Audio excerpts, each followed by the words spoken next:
नमस्कार दोस्तों, यह खबर बेहद ज़रूरी है और हम सभी को इसे जानना चाहिए क्योंकि यह सीधे हमारे बच्चों की सेहत पर असर डाल रही है। हमारे देश में कई ऐसी दवाएं बिक रही हैं जो जानलेवा साबित हो सकती हैं। पिछले 7 महीनों में 10 दवाओं की जांच में जानलेवा केमिकल्स जैसे डाई इथाइलिन ग्लाइकोल और इथाइलिन ग्लाइकोल पाए गए हैं। इनमें सबसे चिंताजनक बात यह है कि इन 10 दवाओं में से 6 बच्चों के कफ सिरप हैं।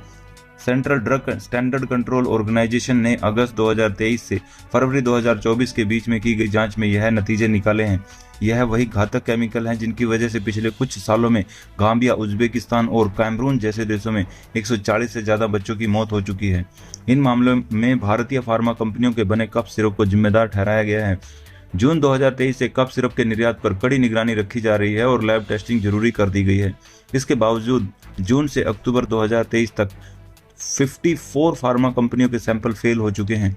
जब drug control general of India Rajeev Raghuvanshi से पूछा गया तो उन्होंने इसका कोई जवाब नहीं दिया।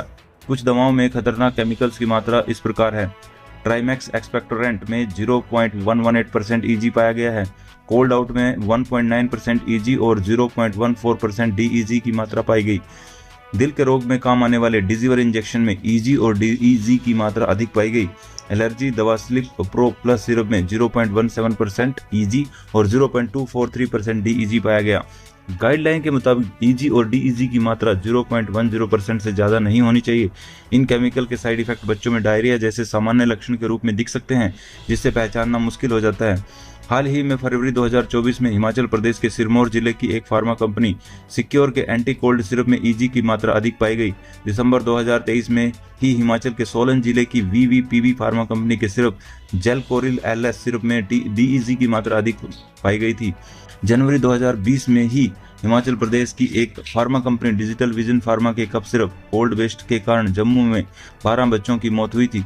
कोल्ड वेस्ट सिरप में डीईजी की मात्रा 35.87% पाई गई थी।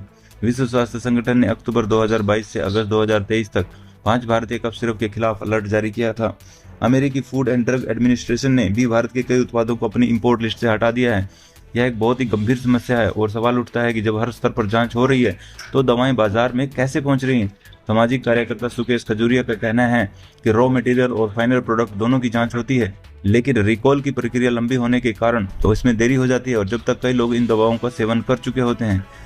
इन दवाओं को लेते समय ध्यान रखें, यह हमारे बच्चों के स्वास्थ्य का मामला है। जागरूक रहें, सतर्क रहें। धन्यवाद।